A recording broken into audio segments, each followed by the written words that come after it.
So now I'm not going to do a third version of the two presentations. I'm just going to look on in a strategic sense where the risks in Afghanistan are and where our control mechanisms are. I'm going to make three quick points.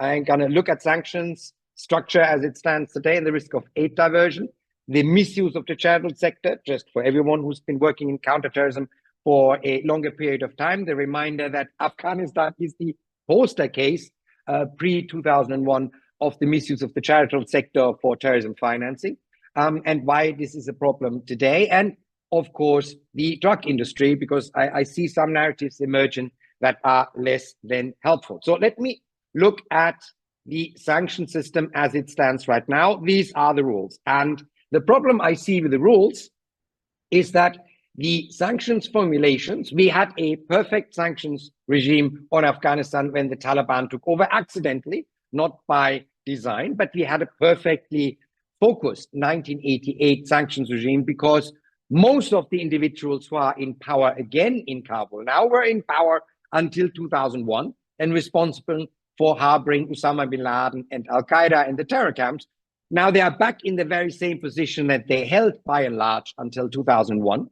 And therefore, we wouldn't need to build a new sanctions regime to make sure that this time around, they are not able to finance Al-Qaeda or harbor Al-Qaeda again. And just as a reminder, so far, there's been exactly 0 extraditions of Al-Qaeda fighters from Afghanistan to any Western country or regional country since they took power in Afghanistan in 2021. Although, of course, clearly, there are Al-Qaeda guys in Afghanistan, as showcased by the fact that Ayman al-Zawahiri, the leader of the Taliban, died in Kabul and not in Karlsruhe, Germany.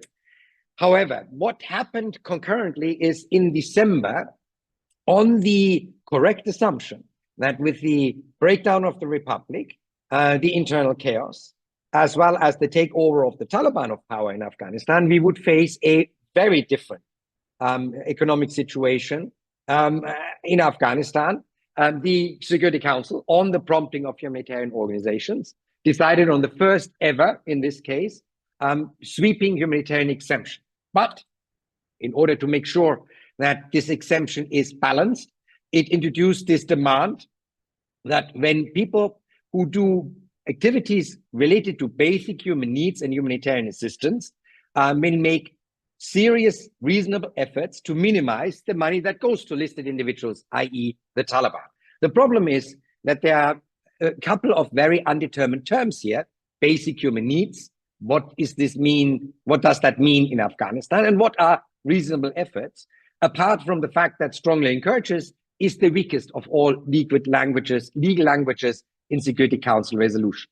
It then, however, also in a correlating resolution called UNUNAMA to manage the overall risk management process for aid diversion in Afghanistan without actually affording enough budget for UNAMA to do exactly that.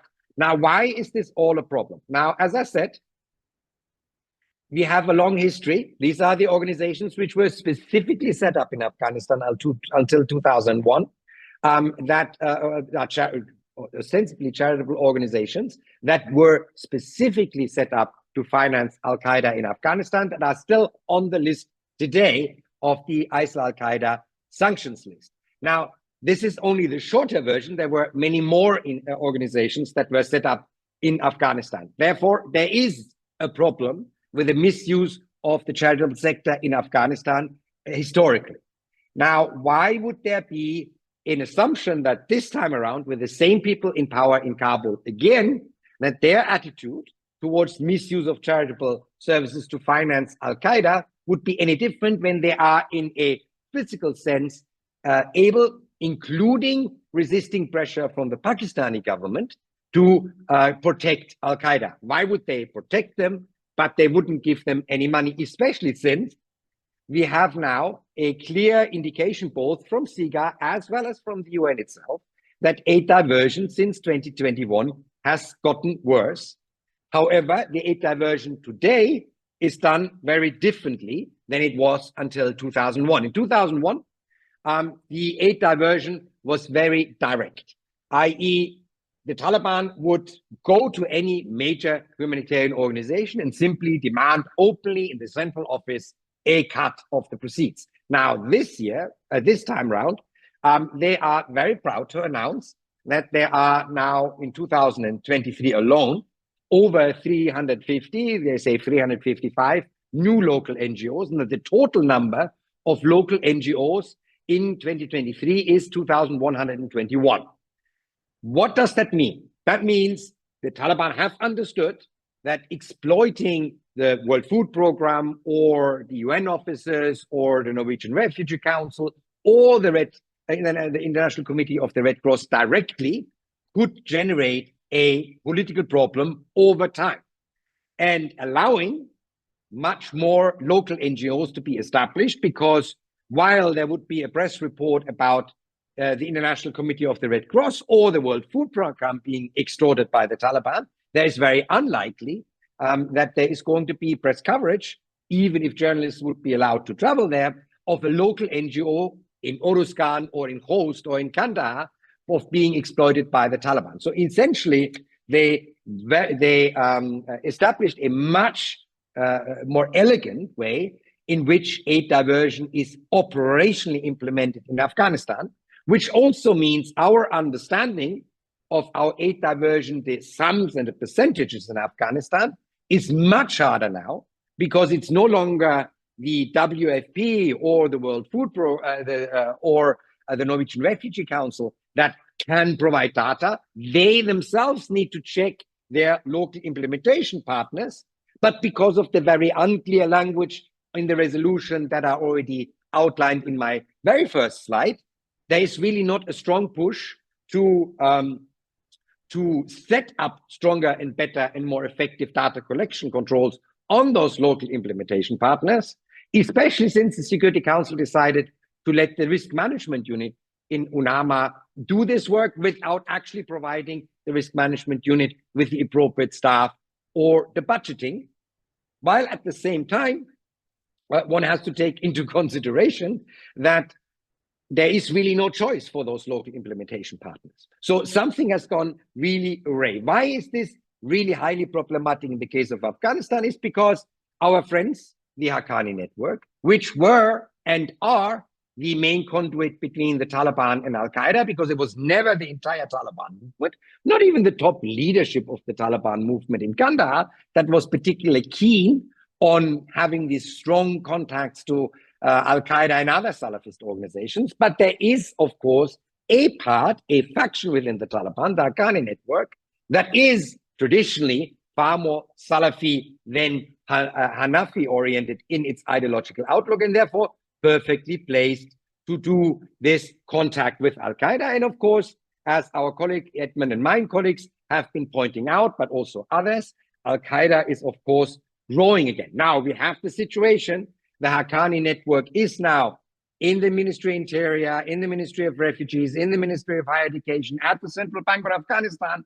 That particular part of the Taliban, which is the contact point to Al-Qaeda in Afghanistan, has all the mechanisms in place that allow not only the diversion of aid, because every NGO needs to be registered with the Interior Minister of Afghanistan, but also to funnel part of the diverted aid towards Al-Qaeda. Now, final point, because I'm already a little bit over time, this is the story that you heard on the drug trade in Afghanistan. Indeed, a spectacular drop by 95%. So as far as the poppies are concerned, the Afghanistan drug problem actually got much better. Myanmar at the moment produces way more heroin for the global market than Afghanistan does at this point. So one would think a fantastic success story. What is less talked about is this graph, also from the UN, that shows a steep increase of methamphetamine seizures in and around Afghanistan since 2021. Why is that the case? Because, of course, the Afghan Taliban, who've never been 1 minute outside the Afghan drug trade, that was their main income stream in the early 90s when they were set up. That was their main income stream in the 20 years of the Republic of Afghanistan. And this remains a particular economic factor in Afghanistan, have now simply switched products from the far more obvious poppy fields and heroin labs to the far harder to trace methamphetamine labs, because the absolute advantage of methamphetamine production in Afghanistan to all of the methamphetamine production around the world is that you do have solved the problem of ephedrine, which is the big bottleneck for all methamphetamine producers around the world. You may have, if you're in the United States, you can only buy that much cough juice because ephedrine is in, because this is used to produce methamphetamine, and it's a highly controlled substance. All the other chemicals you can see here, you can either synthesize or buy in the supermarket. Synthesize from stuff you buy in the supermarket or buy in the supermarket. Ephedrine you can't. This is the most controlled substance in this entire chemical formula for methamphetamine. So of course, since you do have a natural resource, here the Oman bushel that grows in Afghanistan, you dry that, you mill that, you have a natural source of ephedrine, it makes sense to switch products because number one, no more poppy fields. You can fly over Afghanistan and see that the poppy fields are greatly gone or mostly gone. Harder to trace because you only need a chemical laboratory, and someone who knows what they're doing. And because you don't have to pay the farmer, you now have much, much higher profit margins. And of course, you continue, again, UN graph, export this worldwide, which means not only are the Taliban able to divert cash from the humanitarian community, they can also not only finance terrorist organizations as the way they've done before, but they also have this still largely existing and intact money laundering network that goes hand in hand with their drug transport and distribution network around the world to actually infuse those proceeds that they stolen in Afghanistan into the financial system around the world, because even the Taliban are not crazy enough to invest their own money in the Afghan economy. That is my few points I wanted to make on Afghanistan.